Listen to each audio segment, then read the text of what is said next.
කාලෝ අයං බදන්තා ධම්මස්සවන කාලෝ අයං බදන්තා ධම්මස්සවන කාලෝ අයං බදන්තා නමෝ තස්ස භගවතෝ අරහතෝ සම්මා සම්බුද්දස්ස නමෝ තස්ස භගවතෝ අරහතෝ සම්මා සම්බුද්දස්ස නමෝ තස්ස භගවතෝ අරහතෝ සම්මා සම්බුද්දස්ස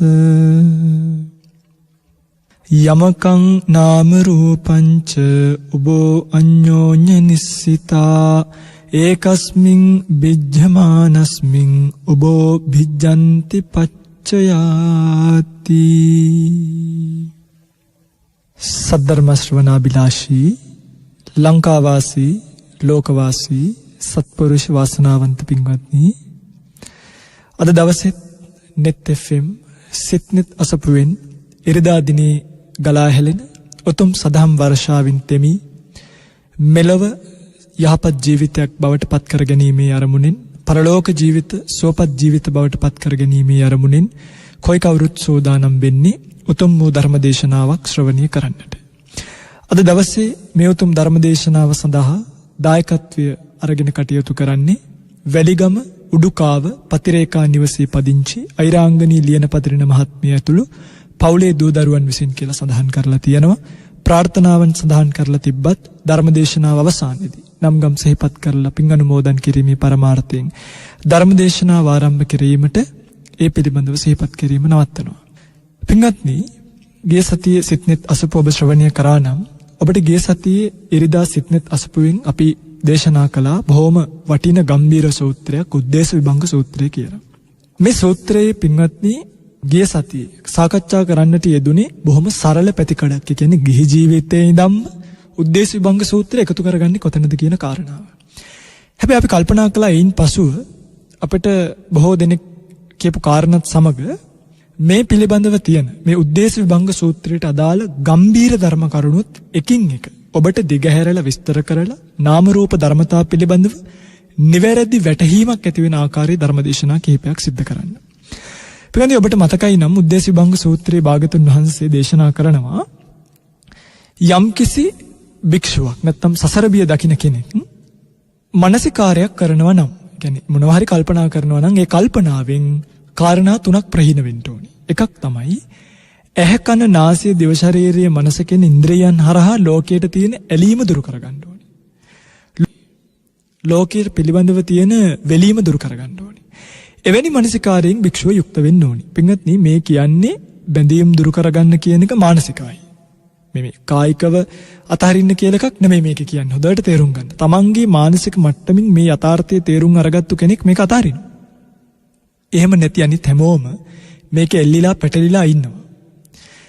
දෙවෙනි කාරණාව තමයි ධානාදී උත්තරීතර සැපයන්ගෙන් ලැබෙන ප්‍රීතිය සැපය. එහි ඇලෙන්නෙත් නැතුව. කියන්නේ එවැනි ඇලීම් වල සැපවල නැවතෙන්නෙත් රැඳෙන්නෙත් නැතුව එවැනි උත්තරීතර ඇලීම් පවා ඉක්මවා යන්න, ඒවත් ජීවිතේ එතනත් රැඳෙන්නේ නැතුව ඒවත් ඉක්මවාගෙන ගිහිලා ලබන්න පුළුවන් අවබෝධයක් ලබන මානසිකාරයක් විය යුතුයි. බලන්න පින්වදින් මේක කොයිතරම් ගැඹුරුද කියලා. අංක 3 තමයි ඔබට අද විස්තර කරන්න ලෑස්ති වෙන කාරණාව. විඥානය නැත්තම් සිත කියන එක. අපි ගියවර මේ පිළිබඳව අවසාන විනාඩි කිහිපෙදී සාකච්ඡා කළා. සිත තමාගේ යයි නොගැනීමෙන් යම්කිසි කෙනෙක් මේ ලෝකයේ ආශාවන් ප්‍රහීන කරනවද, බයක් තැතිගැන්මක් නැති කරගන්නවද, එවැනි මානසිකාරයක භික්ෂුව යෙදිය යුතුයි කියන එක භාගතුන් වහන්සේ මෙතන දේශනා කළා. පින්වත්නි, එතකොට දැන් ඔබට මේ කියන එක තේරෙනවනේ. යම්කිසි මානසිකාරයක් කරනකොට අපිට ඉන්ද්‍රියයන් හරහා ලෝකයට ඇලී යාම නවතින්නත් ඕනේ. ලෝකේ පැටලීම නවතින්නත් ඕනේ. ධානාදී සැපවල රැඳීම නවතින්නත් ඕනේ. ඒ විතරක් නෙමෙයි, සත්ත්ව පුද්ගල භාවයෙන් තොර, කියන්නේ මනුෂ්‍ය ශරීරය කියන එක නාම රූප දෙකක් විතරයි කියලා දැකලා ඒවා එකිනෙක බැඳී පවතින ක්‍රියාවලියක් යයි කියලා දැකලා සත්ත්ව පුද්ගල භාවයෙන් තොර වෙන්න ඕනේ. නිස්සත්ත්ව, නිජීව, ශුන්‍ය කියන තැන් වලටපත් වෙන්න ඕනේ. එවැනි අවබෝධයක් ආපු කෙනෙක් පින්වත්නි ජාති ජරා ව්‍යාධි මරණ ශෝක පරිදේවාදී දුක්ඛිත තත්වයන් මේ ලෝකේ ඉක්මවනා කියන එක භාග්‍යතුන් වහන්සේ දේශනා කළා. පින්වත්නි මේ කියපු කාරණා ඔළුවේ තියාගන්න ඕනි නෑ. හැබැයි මෙතනින් එහාට කියලා දෙන කාරණා පිළිබඳව නම් මගේ පින්වතුන්ලා මීට කලින් අහලා නැත්තම් අද ඉඳන් අහන්න පටන් ගන්න ඕනි. ගැඹුරුයි කියලා හිතන්නේ නැතුව ගැඹුරුයි කියලා හිතුනොත් නැවත නැවත මේවා ශ්‍රවණය කරලා මේ දේවල් ලියා ගන්න ඕනි. කොහොමත් එකපාරින් මේවා තේරෙන්නේ නැහැ. එහෙම ලියා ගත්තොත් පින්ගන්නේ එහාට පුළුවන් වෙනවා සංසාරගත ගැටලුව ලියා ගන්න. සාංශාරික ප්‍රශ්න ලියා ගන්න. මගේ පින්වත්නි මේ බලන්න. මිනිසයා කියන කෙනාව අපි කවුරුත් වරදවා තමයි අරන් තියෙන්නේ. කියන්නේ සත්වයා සත්පුද්ගල නාමයෙන් සත්පුද්ගල භාවයක් ආරෝපණය කරලා ඒකේ කෙනෙක් ඉන්නවාය. ඒ කෙනා මමය, මගේ පුතාය, මගේ අම්මය කියලා වැරදීමකින්මයි මේ ලෝකේ අපිට අහුවෙන්නේ. හැබැයි බුදුරජාණන් වහන්සේ දේශනා කරනවා මේ සත්වයා ගැන නැත්තම් මිනිසයා ගැන. දැන් පින්වතුන්ලා හිතන්නකෝ මේ කියන්නේ තමන් ගැන කියලා. අපේ රූපය මෙහෙම තියෙනවා. ඔන්න අපි ගැන බුදුරජාණන් වහන්සේ දේශනා කරන පළවෙනි කාරණාව මේක ස්කන්ධ පහක් විතරයි. ඒ කියන්නේ පංචස්කන්ධයක් විතරයි. මොනවද ස්කන්ධ කියන්නේ? ස්කන්ධ කියන්නේ මගේ පින්වත්නි ගොඩවල්. ගොඩ එකතු වුනහම අපි කියනවා ඒවට ස්කන්ධ කියලා. ශරීරය ගැන භාගතුන් වහන්සේ දේශනා කරනවා රූප ස්කන්ධයක් කිය. වේදනා ස්කන්ධයක් කිය. සංඥා ස්කන්ධයක් කිය. සංකාර ස්කන්ධයක් කිය. විඥාන ස්කන්ධයක් කිය. ඔබට තේරෙනවනේ මම මේ කියන එක. මිනිස්සය කියලා කියන්නේ රූප ගොඩක් විතරයි. මේ බලන්නකෝ. වේදනා ගොඩක් විතරයි. සංඥා ගොඩක ක්‍රියාකාරීත්වයක් විතරයි. සංස්කාර රසක ක්‍රියාකාරීත්වයක් විතරයි. සිත් රාශියක ක්‍රියාකාරීත්වයක් විතරයි. එතනින් එහාට මේ එකිනෙක ක්‍රියාත්මක වෙන වෙනම ක්‍රියාවලීන් කීපයක් තියෙනවා මිසක් සත්ත්ව පුද්ගල භාවයෙන් ගන්න දෙයක් සත්වයාගේ ළඟ නැතයි කියන එක භාගතුන් වහන්සේ දේශනා කළා. පින්වත්නි මෙහෙම කීවට ඔබට මේක තේරෙන්නේ නැහනේ. දැන් ඇත්තටම අපිත් අහලා තියෙනවා ක්‍රියාවක් විතරයි සත්වයක් නෑ පුද්ගලයෙක් නෑ කියලා. හැබැයි මගේ පින්වතුන්ලට කොයිම වෙලාවකවත් තේරෙනවද මෙතන සත්වයේ පුද්ගලයෙක් නෑය තියෙන්නේ විඥාන ස්කන්ධයක් විතරය වේදනා ස්කන්ධයක් විතරය සංඥා ස්කන්ධයක් විතරය කියලා. එහෙම තේරෙන්නේ නැහැ. එහෙම තේරෙන්නේ නැත්තේ අපි මේ රූපය අරමුණු කරන්නේම මගේ පින්වත්නි සම්මුති අර්ථයෙන් නැත්තම් පේන අර්ථයෙන් සත්පුද්ගල භාවයක් ආරෝපණය කරලාමයි. එනිසා මේක නිවැරදිව අරමුණු වෙන්න. ඒ කියන්නේ මිනිස්සෙක්ව දකින්නකොට සත්වයෙක්ව දකින්නකොට ඒ සත්වයාව නිවැරදිව අරමුණු වෙන්න අපේ හිත හදාගත්තොත් සත්වයෙක් පුද්ගලයෙක් නැතය රූප ස්කන්ධයක් පමණය වේදනා ස්කන්ධයක් පමණය සංඥා ස්කන්ධයක් පමණය සංකාර ස්කන්ධයක් පමණය විඥාන ස්කන්ධයක් පමණය කියලා ගොඩවල් විතරයි කියන අවබෝධයට ඔබට එන්න පුළුවන් වුණොත් බලන්නකෝ පින්වත්නි එතනින් එහාට යා මමයි කියලා තැනක ලෝකෙ පැටලෙනවද නේ මමයි කියලා ලෝකෙ පැටලුන්නේ නැහැ කියලා කියන්නේම පින්වත්නි විඥානිය තමයියි ගන්නෙ නේ අන්න උද්දේශ විභංග සූත්‍රයේ බරපතල තැන මෙන්න උද්දේශ විභංග සූත්‍රයේ භයානක තැන මමයි කියලා කෙනෙක් ගන්නෙ නැත්තේ විඥානියත් මමත්වෙන් හංගින්නේ නැත්තේ මමායනීය කරන්නේ නැත්තේ පංචස්කන්ධයක් විදිහට දැකපු කෙනෙක් විතරයි. ඒ නිසා ඔබ වීරිය ගන්න ඕනි පින්වත්නි සෝතාපන්න ඵලයටපත් වෙන්නවත් සකදාගාමි ඵලයටපත් වෙන්නවත් නෙමෙයි. ඔබ මෙහෙම කියනකොට හිතයි ස්වාමීන් වහන්සේ හරි පුදුම කතාවක් නේ කියන්නේ. සෝවන් වෙන්න එපා කිව්වනේ. සකදාගාමි වෙන්න එපා කිව්වනේ. පින්වත්නි ඔබ උත්සාහ ගන්න පංචස්කන්ධය නිවැරදිව දකින්න. පංචස්කන්ධය නිවැරදිව දකින්න නැති කෙනාට කියනවා සක්කාය දිට්ඨිය පිහිටියා කියලා. සක්කාය කියන්නේ පින්වත්නි පංචස්කන්ධයටම කියන නමක්. දිට්ඨිය කියන්නේ වරදවා ගැනීම. එතකොට සක්කාය දිට්ඨිය කියවහම පංචස්කන්ධය වරදවාගෙන තියෙන්නේ. එහෙනම් ඔබ පංචස්කන්ධය නිවැරදිව දැක්කොත් ඔබ පංචස්කන්ධය නිවැරදිව අරමුණු කරොත් සක්කාය දිට්ඨිය දුරු වෙනවා. අන්න බලන්නකෝ. පංචස්කන්ධය වරදවා ගැනීම දුරු වෙනවා. පංචස්කන්ධය වරදවා ගැනීම දුරු වුණා කියලා කියන්නේ සක්කාය දිට්ඨිය ඉවරයි. සක්කාය දිට්ඨියත් එක්කම වෘත සමාදන් වීම නැති කරනවා. සීලබ්බත පරාමාස. සැකේ නැති වෙනවා ධර්මයේ පිළිබඳව. විචිකිච්ඡාව නැති වෙනවා. මේ තුනම නැති කරපු කෙනාටයි කියන්නේ සෝවාන් පුද්ගලයා කියලා. එතකොට ඔබ උත්සාහ කරන්න ඕනි මගේ රත්තරන් පින්වත්නි සෝවාන් ඵලය නෙමෙයි. ඒක අතාරින්න. මොකද ඒක අල්ලගෙන වෙන දේවල් කළාට ඔබට වැඩක් නැහැ. සෝවාන් වෙන්න ඕනි නම් ස්කන්ධ පහ නිවැරදිව දකින්න. එවිට ඔබට සෝතාපන්න ඵලය කියන එක සාක්ෂාත් වේවිමයි. දැන් මේ කාරණාව කීවට මගේ පිංගුතුල එක පාට බය වෙන්න එපා. දැන් ඔබට කියලා දෙනවා ක්‍රමානුකූලව ධර්මදේශනා මාලාවක් කරහා හරි ස්කන්ධ පහ වෙන වෙනම දකින්න කොහොමද කියලා. හරි. ස්කන්ධ වශයෙන් දැකීමේ මානසිකාරයට යන අපි මේ මනුෂ්‍ය ශරීරයේ කීතු කරලා බලන්න ඕනේ මනසින්. කොහොමද? මෙන්න මෙහෙම. දැන් අපි කියවනේ පළවෙනි හැඳින්වීම මේ ශරීරයට පංචස්කන්ධයක් පමණයි කියලා. රූප වේදනා සංඥා සංකාර විඥාන. පංචස්කන්ධයටම කියන තව නමක් තමයි පින්වත්නි නාම රූප කියලා කියන්නේ. අතන පහක් කියවනේ. පළවෙනි ස්කන්ධය රූපස්කන්ධය. රූපස්කන්ධය ගිහිල්ලා වැටෙනවා නාම රූප කියන දෙකෙන් රූප කියන කොටාසයට. වේදනා සංඥා සංකාර විඥාන කියන හතරම වැටෙනවා නාම කියන කොටාසයට. එතකොට නාම කියවහම නාම කියන එක ඇතුලේ තියෙනවා වේදනා සංඥා සංකාර විඥාන කියලා හතරක්. රූප කියන එකේ තියෙනවා රූපස්කන්ධය. නාම රූප කීවත් කියන්නේ පංචස්කන්ධයටමයි පංචස්කන්ධය කියලා කීවත් කියන්නේ නාම රූප වලටමයි. ඔන්න එහෙනම් අපි අලුත් වචනයක් ඉගෙන ගත්ත මිනිස්යාට කියන නාම රූප දෙකක් කියලාත් කියනවා. දැන් අපි හදන්නේ මගේ පින්වත්නි මෙන්න මේ නාම රූප දෙක නාම හැටියටත් රූප හැටියටත් හඳුනා ගන්න. බලන්න මේ හඳුනා ගැනීමෙන් පස්සේ ඔබට ලැබෙන වෙනස ඔබට ලැබෙන අවබෝධය ඒ අවබෝධයත් එක්ක මේ ලෝකයේ පිළිබඳව තියෙන අතහැරීම කොච්චරක්ද බලන්න මගේ පින්වත්නි. නාම රූප නාම කියන එක අපි දෙවෙනියට කතා කරමු. අපි මුලින්ම ගමු රූපය කියන එක. මනුෂ්‍ය ශරීරය කියන්නේ රූපයක්. මේ රූපය හැදිලා තියෙන්නේ මොනවයින්ද කියලා පින්වත්නි භාග්‍යතුන් වහන්සේත් ලෝකෙට දේශනා කළා. විද්‍යාඥයොත් මේ ලෝකෙට කියලා තියෙනවා. විද්‍යාඥයෝ මේ රූපය හැදිච්ච කතන්දරයට කියවේ පරමාණු වලින් හැදුණා කියලා මුලින්ම. පස්සේ නම් ඕවා ඉලෙක්ට්‍රෝන, නියුට්‍රෝන, ප්‍රෝටෝන කීකේ කොටස් වලට බෙදුවා. හැබැයි මුලින්ම විද්‍යාඥයා මේක බැලුවේ අන්වීක්ෂ වලින් ඒගොල්ලන්ට පෙනුනේ පරමාණුව වගේ පුංචි ඒකක රාශියක් එකතු වෙලා තමයි රූපේ හැදෙන්නේ කියලා. ඒක විද්‍යාඥයාගේ පැහැදිලි කිරීම. භාග්‍යතුන් වහන්සේ කොහොමද පැහැදිලි කළේ? භාග්‍යතුන් වහන්සේ පැහැදිලි කළේ රූපය කියන එක හැදෙන්නේ රූප කලාප නැත්නම් සුද්ධාෂ්ටක රූප කලාප රාශියක් එකතු වෙලා කියලා. විද්‍යාඥයා කියව පරමාණු රාශියක් එකතු වෙලා කියලා. භාග්‍යතුන් වහන්සේ දේශනා කළේ සුද්ධාෂ්ටක රූප කලාප රාශියකගේ එකතු වීමෙන් තමයි මනුෂ්‍යයා කියන කෙනාගේ රූපය හැදෙන්නේ කියලා. පරමාණුවේ සුද්ධාෂ්ටක වලයි වෙනස මොකද්ද පින්වත්නි? මේ බලන්න. සුද්ධාෂ්ටක කියන වචනේ අර්ථය තමයි සුද්ධ වූ අට. පිරිසිදුම අට. අන්තිම කෙලවරේම තියෙන අට. මොනවද මේ අට? පඨවි, ආපෝ, තේජෝ, වායෝ, වර්ණ, ගන්ධ, රස, ඕජා. මතක තියාගන්න ආපහු. පඨවි, ආපෝ, තේජෝ, වායෝ, වර්ණ, ගන්ධ, රස, ඕජා කියන අටම එකතු වෙලා තමයි මගේ පින්වත්නි රූප කලාපයක් කියන එක හැදෙන්නේ. බුදුරජාණන් වහන්සේ මේ රූපය මනසින් බෙදාගෙන යනකොට උන්වහන්සේ අන්තිම කෙලවරේ දැක්කා පඨවි ආපෝ තේජෝ වායෝ කියන හතරත් ඒ හතර නිසා ඇතිවෙච්ච උපාදාය රූප කිහිපයකුත් නැත්නම් වර්ණ ගන්ධ රස ඕජා කියන හතරත් මේ අටම එකතු වෙලා හැදිලා තියෙනවා පින්වත්නි පුංචි මැටීරියල් එකක්.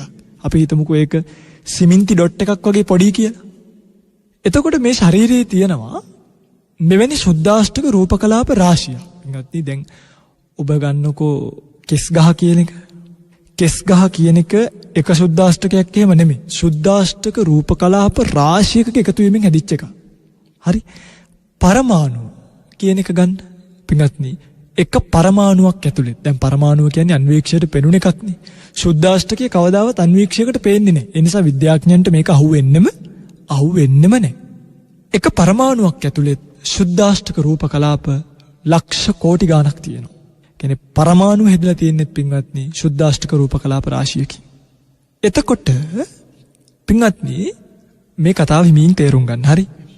දැන් අපේ ශරීරයේ තියෙන එහෙනම් මේ මැටීරියල් එක වගේ තියෙන නැත්තම් මේ අමුද්‍රව්‍ය රූපය කියන ද්‍රව්‍ය හැදලා තියෙන්නේ මොනවයින්ද? සුද්ධාෂ්ටක රූප වලින්. පඨවි ආපෝ තේජෝ වායෝ කියන සංයුතිය එකතු වෙලා.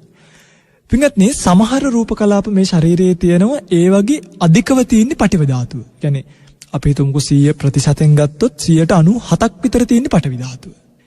ආපෝ තේජෝ වායෝ කියන තුනටම තියෙන්නේ 103යි. දැන් ඔන්න පඨවි ධාතුව 97ක් තියෙන යමක් කවුරු හරි අල්ලනවා. කොයි විදිහටද දැනෙන්නේ? තද විදිහට දැනෙනවා පින්වත්නි.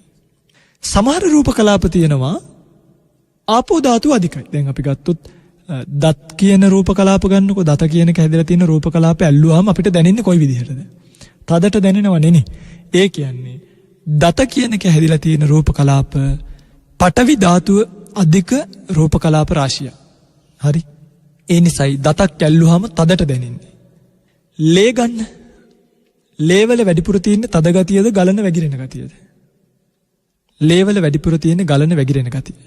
ගලන වැగిරෙන ගතිය ලේ වල වැඩිපුර තියෙනවා කියලා කියන්නේ පින්වත්නි ලේ වල තියෙන රූප කලාප වල වැඩිපුර තියෙන සංයුතිය තමයි ආපෝ සංයුතිය. ඒකේ පටවියක් තියෙනව නැත්te නෑ දැන් පින්වත්නි. දැන් ආපෝ සංයුතිය වැඩි වුණාට කොතනකදීවත් අනිත් තුන නැති වෙන්නේ නෑ. කියන්නේ පටවිය තියෙනවා කියන්නේ මෙතන ආපෝ තේජෝ වායෝ තියෙනවමයි. ඔය හතරෙන් එකක්වත් නැතුවනම් රූප කලාපයක් හැදෙන්නේ නෑමයි. හතරම එකතු වෙලා.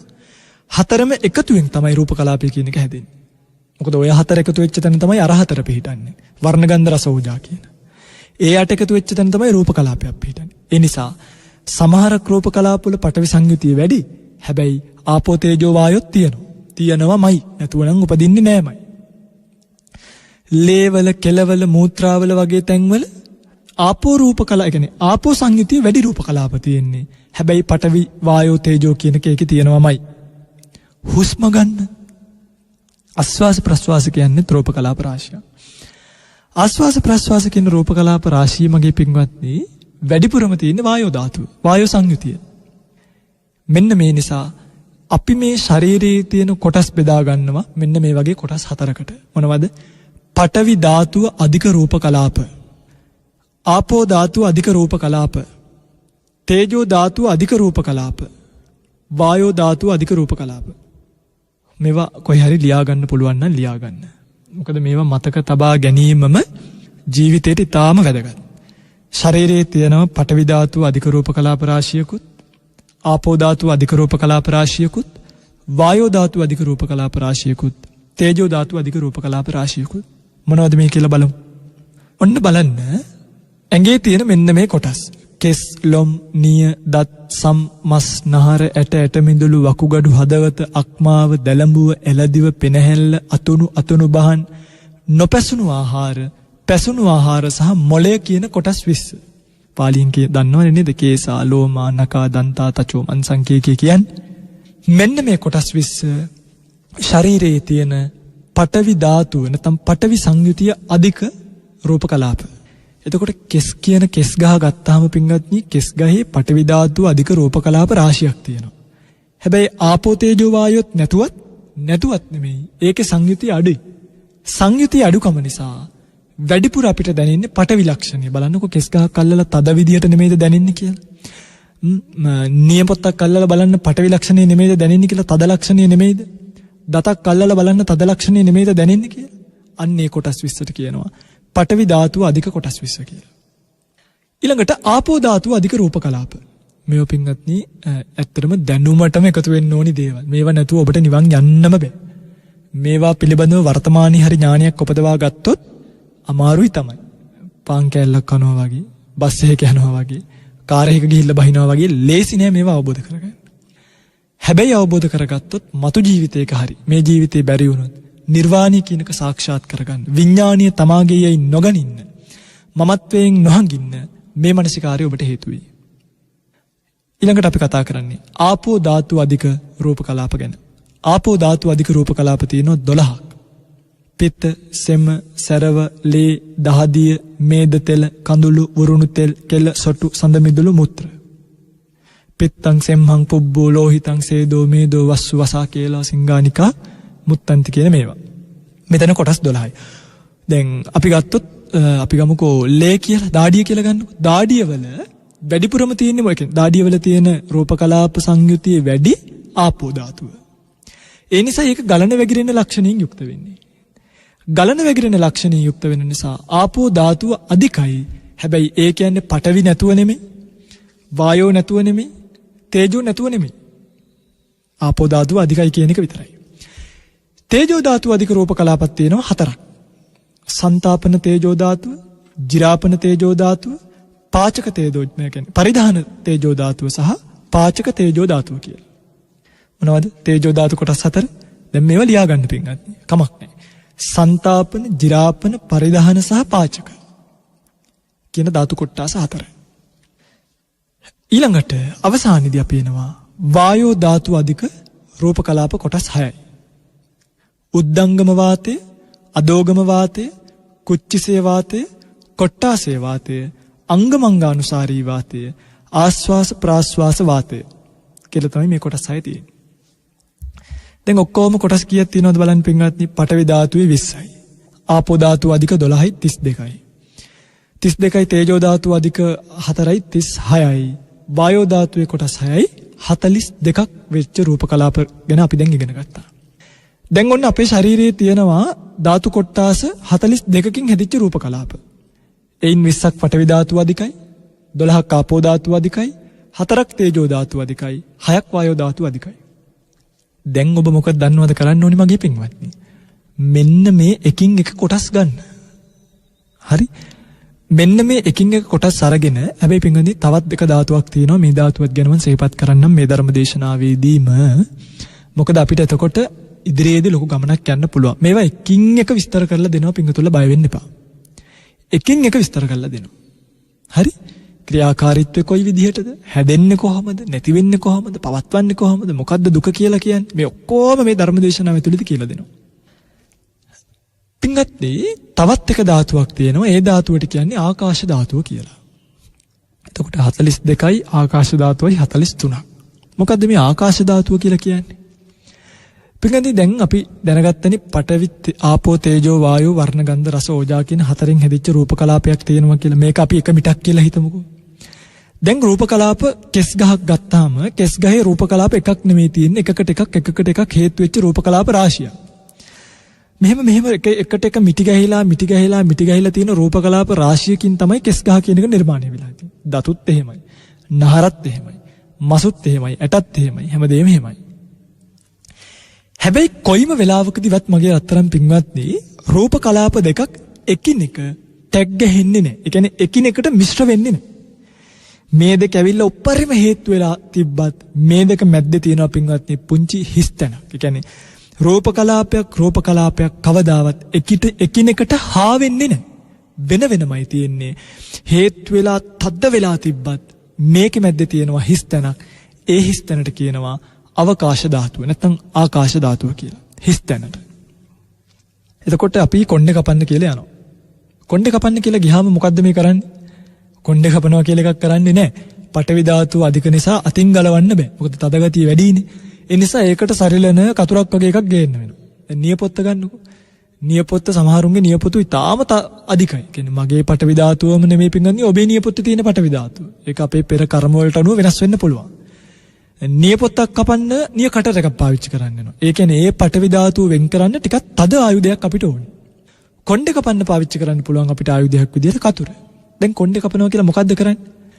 මෙහෙම රූප කලාප මිටි වෙලා හැදිලා තියෙන කෙස් ගහ රූප කලාප දෙක අතර තියෙන ආකාශ ධාතුවෙන් වෙන් කිරීමයි කොණ්ඩේ කපනවා කියලා කියන්නේ. නියපොතු කපනවා කියන්නේත් ඕකටමයි. අත කැපුවා කියන්නේ මොකද්ද? අතේ තියෙන දැන් අත කපන්න කතුරකින් බෑ ලේසියකින්. නේ අපේ අත කැල්ල කපන්න කතුරකින් බෑ. හැබැයි පොරවක් වගේ හොඳ මුහත් ආයුධයක් තිබ්බොත් එකපාරින් මේක වෙන් කරන්නත් පුළුවන්.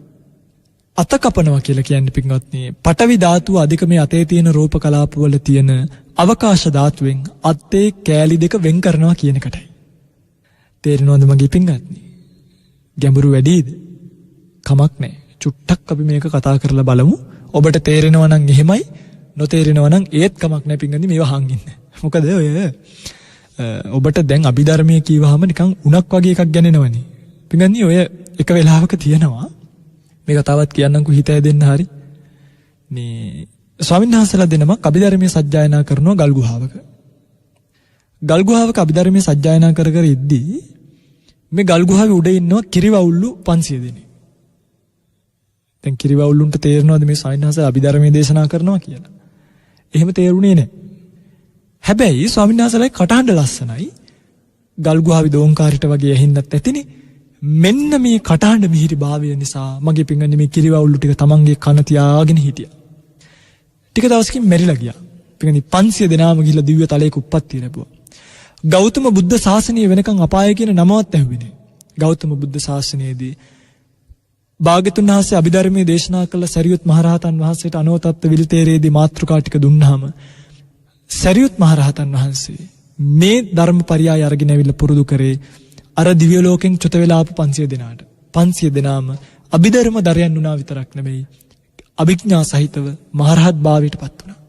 මොකද්ද పూర్ව යෝගය? පෙර කරගත්තු පින මොකද්ද? දන් දුන්නද? සිල් රැක්කද? නෑ, ඒවත් හේතු වෙන්නේ නැති.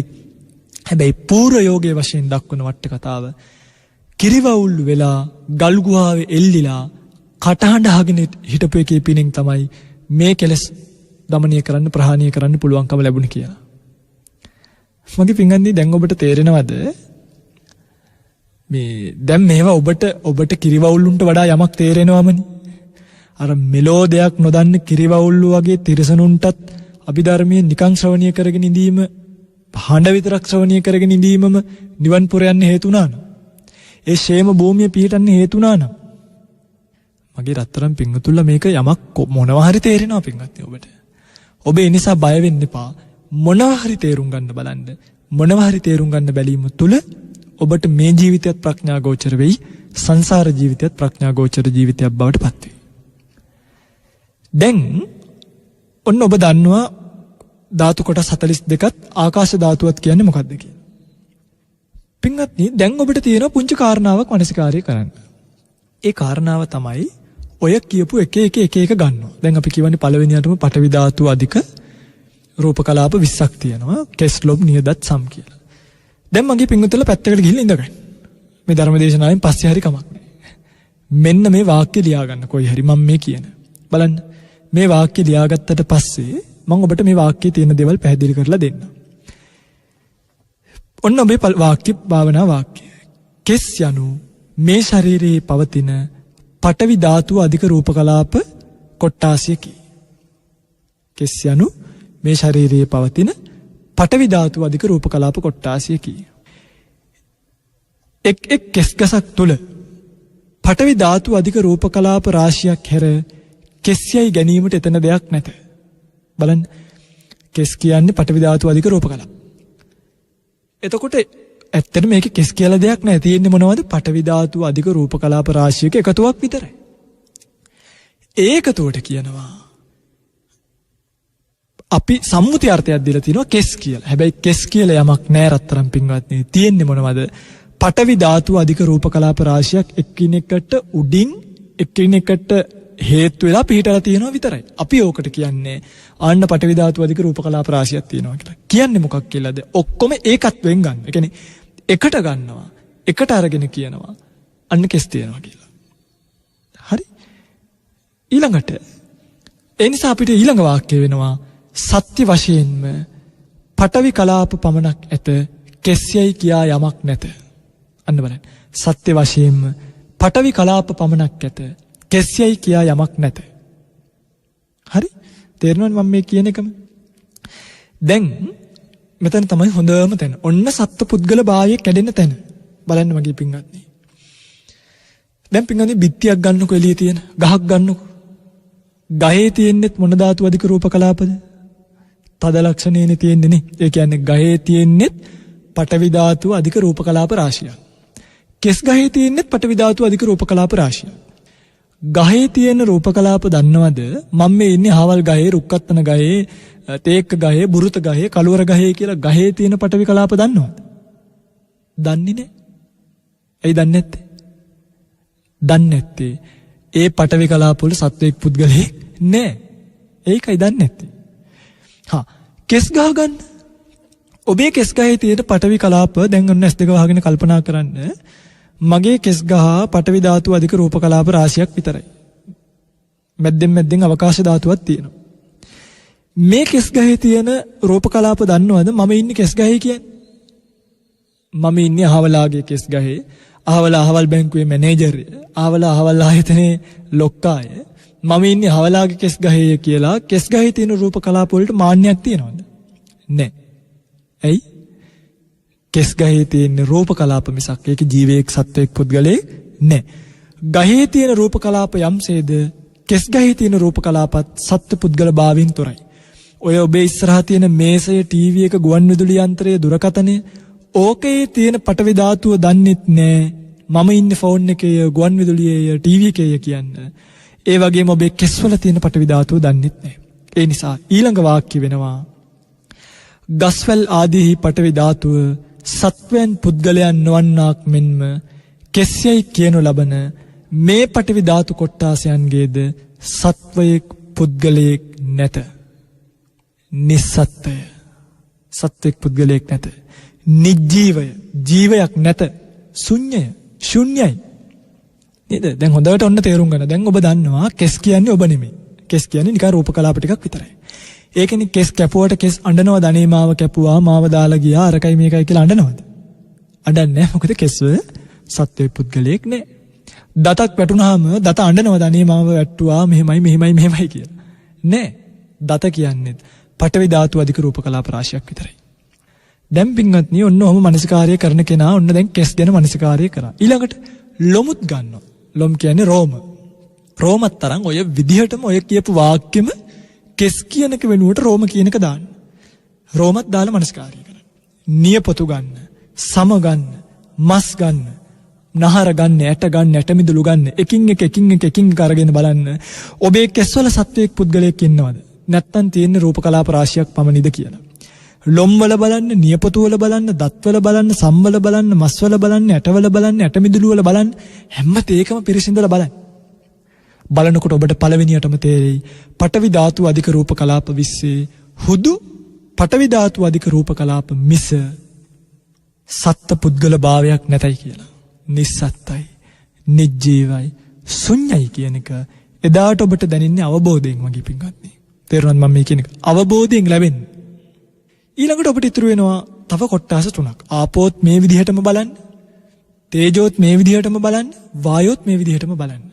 බලන ඔබට මේ මානසිකාරය කරලා ඉවර වෙනකොට මේකට කියනවා විදර්ශනාව කියලා. ශුෂ්ක විදර්ශනාව. එක පාරම විදර්ශනාවේ බැහැගෙන විදර්ශනා කරන්න යන්නේ. සමතය දැන් භාවනාව තියෙනවනේ සමත පූර්වාංගම විපස්සනා ශුෂ්ක කියන්නේ මේ විපස්සනා පූර්වාංගම සමත කියලා. අපි මේ කතා කරන්නේ විපස්සනාව පූර්වාංගම සමතයක් ගැන. ඒ කියන්නේ විදර්ශනාව මූලික වෙච්ච සමතයක් ගැන.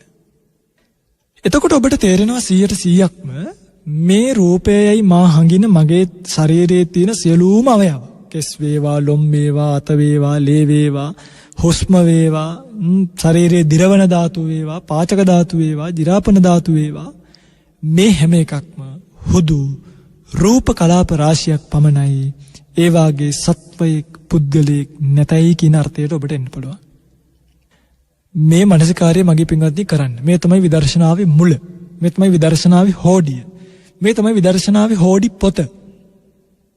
මේ හෝඩි පොත හොඳට කටපාඩම් කරගත්තොත් මෙතනින් එහාට ඔබට මේ භාවනාව කියන පොත කියව ගන්න පුළුවන්. විදර්ශනාව කියන පොත කියව ගන්න පුළුවන්. එනිසා මගේ රත්තරන් පින්වතුල්ලා මේ කියපු මානසිකාර්යය මේක දවසින් දෙකකින් කරන්න පුළුවන් එකක් නෙමෙයි. සාමාන්‍යයෙන් කොටස් 5ක් සති දෙකක්වත් මානසිකාර්යය කරන්න ඕනේ දවසට පැයක් භාවනා කරනවා. දවසට පැයක් භාවනා කරනවා නම් කොටස් 5ක් සති දෙකක්වත් මානසිකාර්යය කරන්න. මාස කිහිපයක් යනකොට ඔබට නිසකවම අවබෝධයක් එයි මගේ ශරීරයේ තියෙන රූප මිසක් ඒ වගේ සත්පුද්ගල භාවයක් නැහැ කියලා. ඔබ මේ භාවනාව කරගෙන යනකොට ඔබට එන ඊළඟ ගැටලුව තමයි ඔබ මේකේ සමහර කොටස් දන්නේ නැහැ. කාචක ධාතුව කියවහම දන්නේ නැහැ. ජිරාපන තේජෝ ධාතුව කියවහම දන්නේ නැහැ.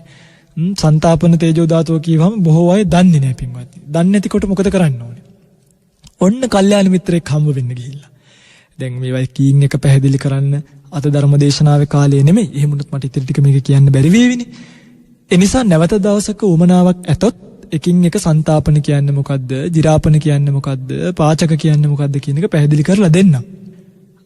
අදට පොත්පත් පෙරලගෙන මේවා ධර්මදේශනා වලින් හොයලා අන්තර්ජාලයෙන් හොයලා මොකද්ද මේ ජිරාපන තේජෝ ධාතුව? මොකද්ද මේ උද්දංගම වාතය? මොකද්ද මේ අදෝගම වාතය? එහෙම පොඩි දුෂ්කරතාවයකුත් වින්දාම මේකේ රසවත් වැඩි පිංගත්. Tamanට මතක හිටිනවා වැඩි. එහෙම හොයලා භාවනාව කරන්න. යම් වෙලාවක දන්නේ නැති යමක් තිබ්බොත් අන්න කල්යාණ මිත්‍රෙක් හොයාගන්න. කල්යාණ මිත්‍රෙක් විමසලා ස්වාමීනි උද්දංගම වාතය කියන්නේ මොකද්ද? අදෝගම වාතය කියන්නේ මොකද්ද?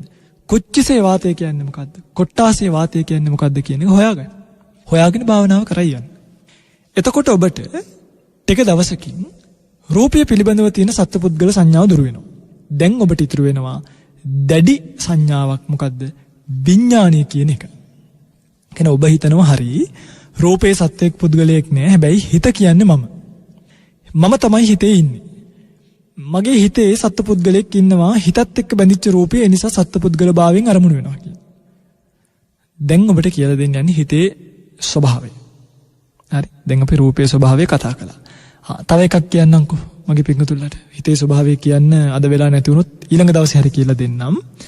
අද කියලා දෙන්නම් මගේ පිටුතුල්ලට තවත් කාරණාවක්. පින්වත්නි බුද්ධ ශාසනයේ නිවන් දකින්න යන කෙනෙක් සම්පාදනය කරගන්න ඕනි කරුණු 7ක් තියෙනවා. ඒවට කියනවා සප්ත විසුද්ධිය කියලා.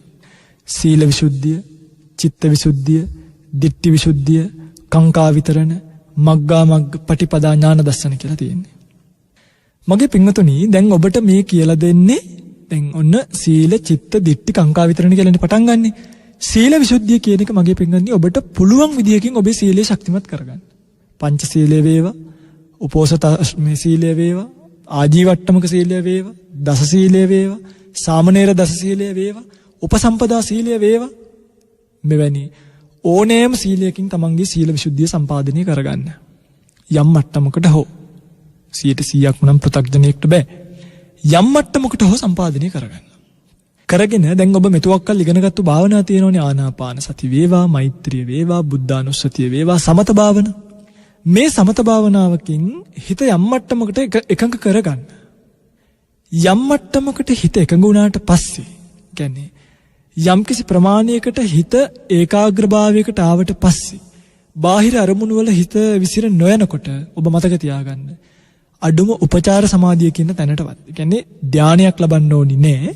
නමුත් භාවනා නිමිත්තේ හිත පහසුවෙන් හසුරව ගන්න පුළුවන් ආකාරයකට ඔබේ හිතපත් වුණා නම් ඒ අවස්ථාවට අපි සාමාන්‍යයෙන් කියනවා චිත්ත විසුද්ධියටපත් වුණා කියලා. හැබැයි ඇත්තටම චිත්ත විසුද්ධියටපත් වෙන්නේ අර්පණා ලැබුවොත් නැත්නම් ධානය ලැබුවොත් තමයි. එතනින් මෙහා උපචාර කියන අවස්ථාව යම් මට්ටමකට හිත පාලනය තියෙන නිසා මේකත් අපි ශුෂ්ක විදර්ශනාවේදී චිත්ත විසුද්ධිය වශයෙන් සලකනවා. සීල විසුද්ධියත් සම්පාදනය කරලා චිත්ත විසුද්ධියත් සම්පාදනය කරලා දැන් ඔබට ඉතිරි වෙන්නේ මගේ පින්වත්නි ditthi විසුද්ධිය සම්පාදනය කරන්න. ditthi විසුද්ධිය සම්පාදනය කරනවා කියලා කියන්නේ සත්වයක් පුද්ගලයෙක් නැතය හුදු නාම රූප දෙකක් ඇතය කියලා ඇති වෙන ඥාණයට. ඒකට කියනවා නාම රූප පරිච්ඡේද ඥානය කියලා. ශාසනයේ පළවෙනියටම ඇති වෙන ඥානය.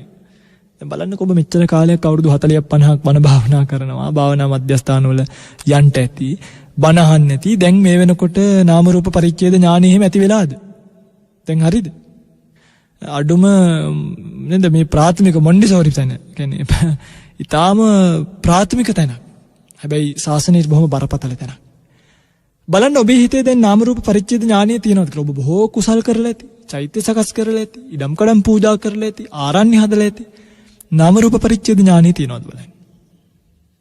නාම රූප පරිච්ඡේද ඥානය කියලා කියන්නේ සත්වයක් පුද්ගලයෙක් නැතය හුදු නාම රූප දෙකක් පමණක් ඇතය කියන ඇති වෙන සංඥාවට. තාම මේ සෝවාන් වුණාද? සෝවාන් වුණේ නැහැ. මේ නාම රූප පරිච්ඡේද ඥානය ඇති වුණා විතරයි. ඊට පස්සේ ඔබට තවත් ඇති කරගත යුතු ඥාන කිහිපයක් තියෙනවා. මෙන්න දැන් අපි නාම රූප පිළිබඳව අවබෝධය ඇති කර ගැනීමට යන ගමනේ රූප පිළිබඳව කතා කළා කෙටියෙන්. මගේ පිංගුතුල්ලා මේක මේ ධර්ම දේශනාව ශ්‍රවණය කරලා මගේ පිංගුතුල්ලා බලන්න මේක ඉතුරු ටිකත් ඔබට ඉගෙන ගන්න ඕනිද කියලා. එහෙම වුණොත් මම මේක තවත් විග්‍රහ කරනවා. නැති වුණොත් අපි ඊටාම ගැඹුරට යන්නේ නැතුව ධර්ම දේශනා කිහිපයක් සිද්ධ කරන්න තමයි බලාපොරොත්තු වෙන්නේ. හැබැයි ඔබට මේ ගැඹීර ධර්මයේ ඕනි නම් මේ ඊටාම සියුම් තැන අවබෝධ කරගන්න ඕනි නම් ඒ පිළිබඳව දැනුවත් කිරීමකින් අනතුරුව අපි ඔබට මේ පරමාර්ථ ධර්මීම කියලා දෙන්න මේ උතුම් අවකාශයක් කරගන්නම්. ඊළඟට රූප ගැන කතා කරපු නිසා අපිට ඉතිරි වෙනවා විඥානය ගැන කතා කරන්න. විඥානය කියන්නේ පින්වත්නි හිතට කියන නම. විඥානීය කීවත්, හිත කීවත්, මන කීවත්, මනස කීවත් මේ ඔක්කොම එකයි. අපේ අය හිතන් ඉන්නවා මේ මනස කියවම මොළයට කියන්නේ කියලා. නෑ, මොළයට කියන්නේ මත්තලුංග කියලා. මන කියන්නේ හිතටම කියන තවත් නමක්. විඥානය කියන්නේ හිතට කියන තවත් නමක්. හිත කීවත්, විඥානය කිව්වත්, මන කීවත් මේ ඔක්කොම එකයි. විඥාණයට යද්දී මෙන්න මෙහෙම ප්‍රශ්නයක් එනවා. පින්වත්නි, ඔබට හිත කීයක් තියෙනවද? බලන්න කීයක් තියෙනවද කියලා Tamanට හිත. මේ එක හිත ශරීරයේ ස්ථාන 6ක පහළ වෙනවා. සමහරක් වෙලාවට මේ හිත ඇහැ හරහා පහළ වෙනවා. සමහරක් වෙලාවට මේ හිත කන හරහා පහළ වෙනවා. සමහරක් වෙලාවට මේ හිත නාසය හරහා පහළ වෙනවා. සමහරක් වෙලාවට මේ හිත දිව හරහා පහළ වෙනවා.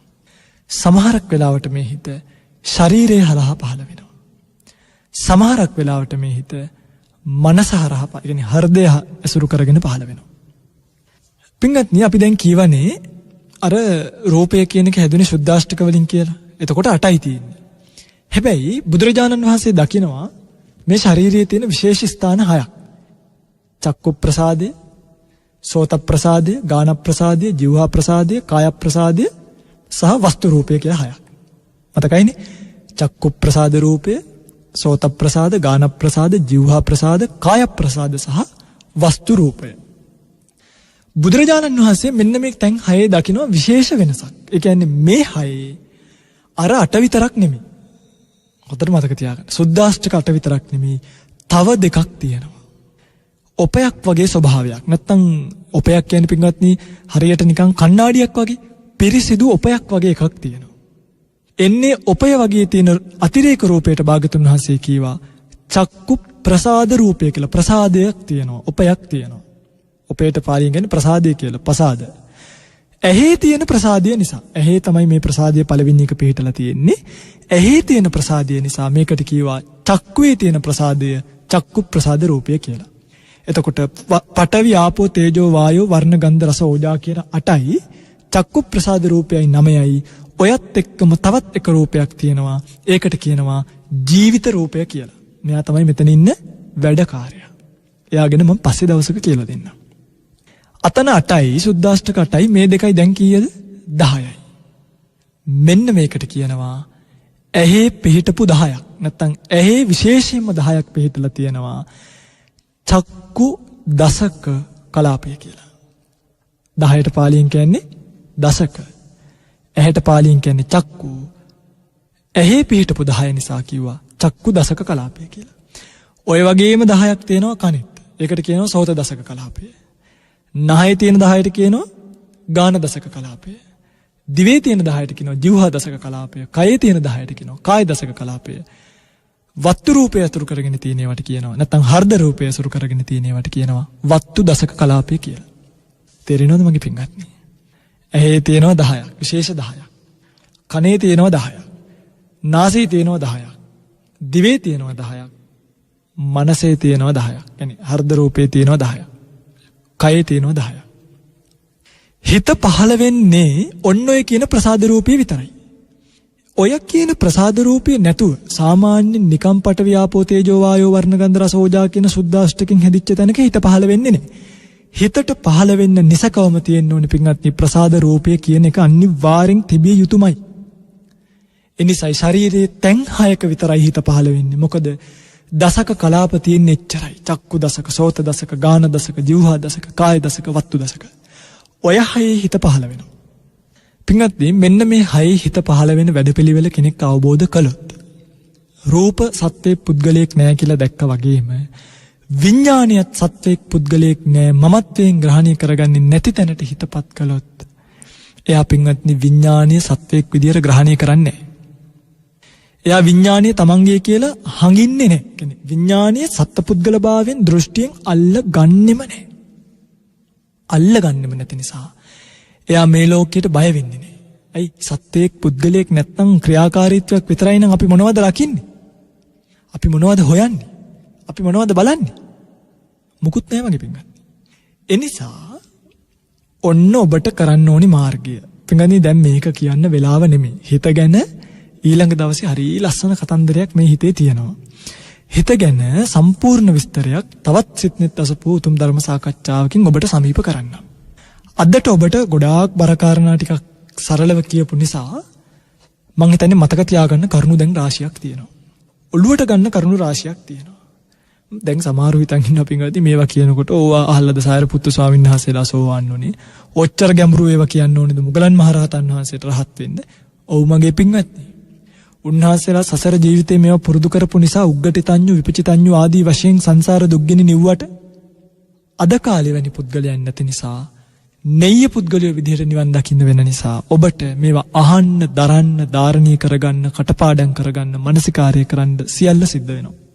සුතා, දතා, වචසා, ಪರಿචිතා, මනසානුපෙක්කිතා, දිට්ඨිය අසුප්පටි විද්දා කියන මේ ක්‍රම පහේ විතරයි ඔබේ සක්කාය දිට්ඨිය ප්‍රහීන වෙන්නේ. මතක තියාගන්න. එනිසා මේක අමාරුයි කියලා අතාරින්න නැතුව මගේ පින්වත්නි මේක කොහොම හරි ජීවිතයට එකතු කරගන්න. හරිද? අමාරු ඇති.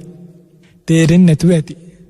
මොකද්දෝ මේක පාට අමුතු දේශනාවක් ඇහුණා කියලා හිතනවා ඇති. හැබැයි චුට්ට කොහෙන් හරි මේ දේවල් ගැන අහලා තියෙන නිසා විශේෂයෙන්ම සිත්නෙත් අසපෝ වගේ අතිශය ගම්බීර ධර්ම සාකච්ඡා, ධර්ම දේශනා යන අවකාශයක් ඔබ ශ්‍රවණය කරන නිසා මේ අවස්ථාවේ ඔබ නිසකවම මේවා ගැන දන්නවා. ඔබට මේක ගලපා ගන්න බැරි කමක් තමයි තියෙන්නේ. නිසා අපි සූදානම් වෙන්නේ මේක ගලපන ආකාරය ඔබට කියලා දෙන්න. ඉතින් ඊළඟ සතියේ විශේෂයෙන්ම විඥාන ධාතුව ගැන විශේෂ ධර්ම දේශනාවක් සිද්ධ කරන්න බලාපොරොත්තු වෙනවා. හිත කියන්නේ කොහොම එකක්ද? හිත පහළ වෙන්නේ කොයි ආකාරයකටද? චිත්ත වීති කියන්නේ මොනවද? කොහොමද චිත්ත වීතියක් මිනිස්යාව ක්‍රියාත්මක භාවයට පත් කරන්නේ? චිත්ත වීතියක් එක්ක ක්‍රියාත්මක භාවයට පත් වෙන මිනිස්යා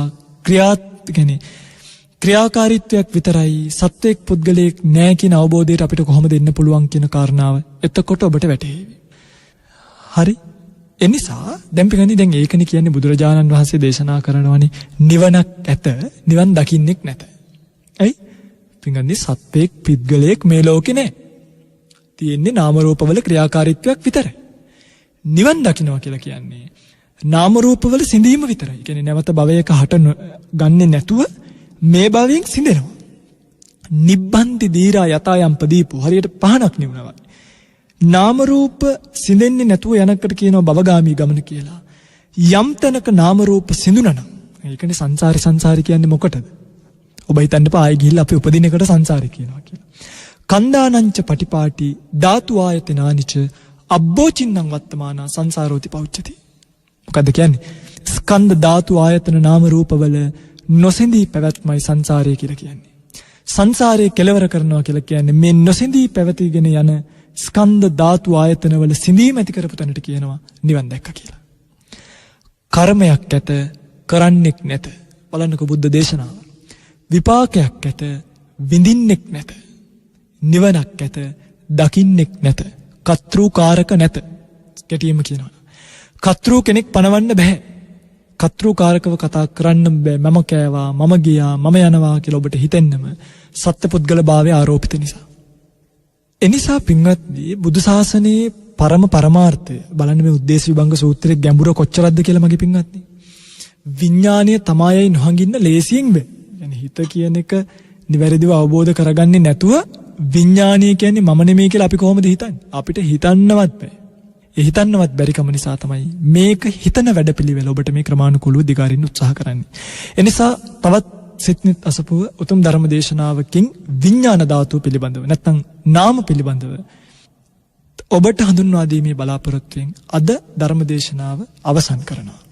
ප්‍රාර්ථනා කරනවා හැම දිනෙකටම මේ උතුම් ධර්ම දේශනාවෙන් ලද්දා වූ ධර්ම ඥානය, ධර්මයේ ශ්‍රවණය කිරීමෙන් ලද්දා වූ කුසලය උතුම් මාර්ගඵලයන් අවබෝධ කරගෙන සංසාර දුක්ගිනි නිවා ගැනීම පිණිසම හේතුපකාර වේවා කියලා කවුරුත් සාදු කියලා ප්‍රාර්ථනාවක් ඇති කරගන්න.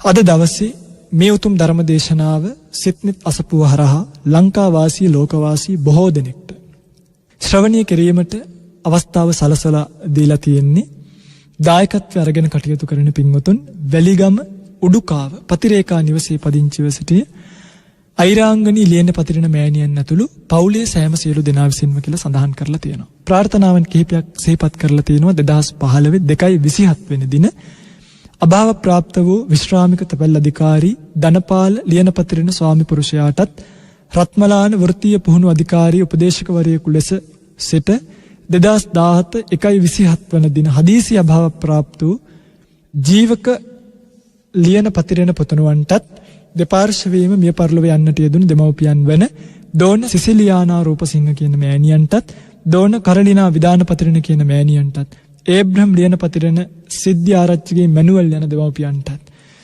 ඒ වගේම සිද්ධි ආරච්චිගේ ධනපාල සොහොයුරාටත් කරුණාදාස ඈපා මහතා ඇතුළු සාංශාරිකව ඉඳලා මේ භවයේ අපි ළඟින් ඉඳලා මිය පරලෝ යන්නට යෙදුණු සියලුම ඥාතීන්ටත් පුණ්‍ය අනුමෝදන් කරන්න මේ උතුම් දායකත්වය අරගෙන කටයුතු කරන පින්වුතුන්ගේ බලාපොරොත්තුවක් තියෙනවා. ප්‍රාර්ථනාවක් ඇති කරගමු. අද දවසේ ධර්ම දේශනාමය කුසලයෙන් යම් කුසලයක් රැස් වුණාද, ධර්ම ශ්‍රවණීය කුසලයෙන් යම් කුසලයක් රැස් වුණාද, ඒ හැම කුසලයක්ම මේ නමින් මිය පරලෝ යන්නට යෙදුණු සියලුම ඥාතීන්ටත්, සාංශාරිකව ළඟ ඉඳන් මිය පරලෝ යන්නට යෙදුණු සියලුම ඥාතියන්ටත්, සියලුම රණවිරුවන්ටත්, රටදය සමය වෙනුවෙන් දිවිපිදු සියලුම වීරයන්ටත් සාංශාරික දුක්ගිනි නිවා ගන්න අවශ්‍ය කරන පාරමිතාවක් වේවා, සාංශාරික ජීවිතය සුවපත් වේවා, උතුම් නිවනින් සුවසේම නිවේවා කියලා කවුරුත් සාදු කියලා ප්‍රාර්ථනාවක් ඇති කරගන්න. ඒ වගේම විහෙර විහාර ගම්දනව් වනසෙනසුන් ආරක්ෂා කරන මෙත් බෝසත් දිව්‍ය රාජානන් වහන්සේ ප්‍රමුඛ සියලුම අල්පේ ශාක්‍ය මහේශ ශාක්‍ය දෙවි දේවතාවුන් වහන්සේලා මේ පින්පෙත් අනුමෝදන් කරගනිත්වා, දෙව්ලොව සැනසෙත්වා, දෙවියන්ද පතන බෝධියකින් උතුම් නිවනින් නිවේවා කියලා කවුරුත් සාදු කියලා ප්‍රාර්ථනාවක් ඇති කරගන්න. ඒ වගේම මේ පිංගුතුන්ලගේ තවත් බලාපොරොත්තුවක් තියෙනවා. සුජීවත්ව සිටින දෙමව්පියන් වන අයිරාන්ගනී ලියන පතිරණ ප්‍රේමලතා වීරප්පෙරුම, කේ.කේ. අමරදාස, විමලා ඒකනායක, සුමනා අමරසිංහ, සෝමා විදාන පතිරණ ඇතුළු දූ දරුවන් මුණුබුරු මිනිබිරියන්ටත් පවුලේ ඥාති හිත මිත්‍රාදී හැම දිනාටමත් සෙත් ප්‍රාර්ථනා කරලා තියෙනවා. ප්‍රාර්ථනා කරනවා ඒ හැම දිනාටමත් net fm කාර්ය මණ්ඩලයටත්, ධර්ම දේශනාව ශ්‍රවණය කළපු සියලු දෙනාටමත්, දායකත්වයේ දක්වපු සියලු දෙනාටමත් මේ ගෞතම සම්බුද්ධ ශාසනයේ ගුණපිළිවෙත් පුරාගෙන උතුම් නිවනින් සුවසේම නිවී යන්නට මේ උතුම් කුසලයෝ සුඛ පාරමිතාවක් වේවා, පාරමී ශක්තියක් වේවා, පාරමී දම් පිරේවා කියලා කවුරුත් සාදු කියලා ප්‍රාර්ථනාවක් ඇති කරගන්න. දෙවියන්ට පුණ්‍යානුමෝදනා කරමු. ආකාසට්ටා ච බුම්මට්ටා දේවා නාග මහිද්దికා පුඤ්ඤන්තං අනුමෝදිත්වා චිරං රක්칸තු ශාසනං, චිරං රක්칸තු දේශනං, චිරං රක්칸තු මං පරන්ති. සාදු සාදු සාදු.